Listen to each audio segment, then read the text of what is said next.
Hi everybody, this is Martin and I'm coming to you live from Fairfax, California for the second affirmative argument on telecommunication companies should be required to give the federal government backdoor access to all of their encryption algorithms.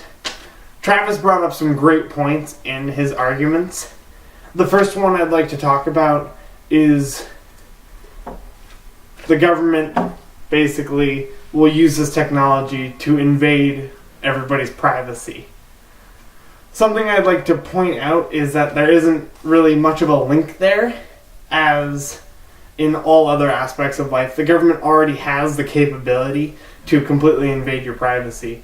For example, all police stations and police units are equipped with a battering ram to get into people's houses, but they're not always using that battering ram to get into everybody's house. The backdoor encryption is basically going to be another tool that the law enforcement has to capture criminals. The second one is the government should have the ability to get into any phone it needs to through backdoor encryption when it has a lawfully issued warrant. This is going to be just another tool in the modern crime fighter's tool belt. It's going to lead to more arrests and a more dynamic police force in an increasingly technological world. My next point is about his argument that enemy governments are going to get this technology. Enemy governments probably will get this technology, that's a fact, but basically, so what? This technology is going to allow for when they actually have physical possession of a device to access the information on it. This is going to have such a small impact on an everyday person that it's basically not going to be noticeable. My second point is on that international customers would stop buying US products because of this, and that just isn't true. International customers don't have a lot of options for other software developers, seeing as how there are basically four main cell phone software producers. We got Apple holding a pretty substantial amount of software. We got Google, which produces the Android software, holding a lot of it. And then BlackBerry and Microsoft also make cell phones.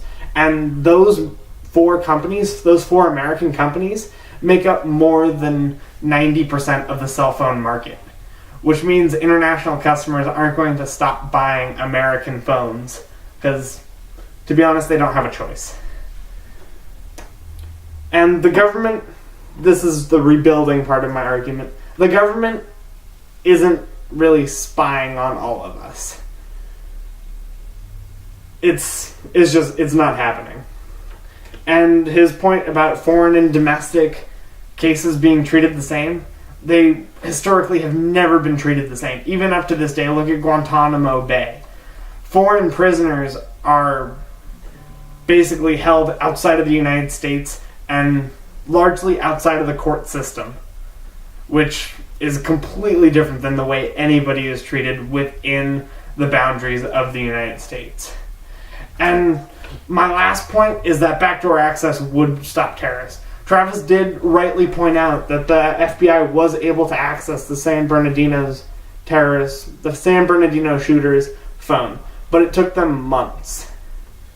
And in that time, another act of terrorism could have been committed. So, in preventing terrorism, they need to be able to access that information immediately when the warrant is issued. Because in the fast-moving technological world we live in, even an hour can make the difference. Thank you so much.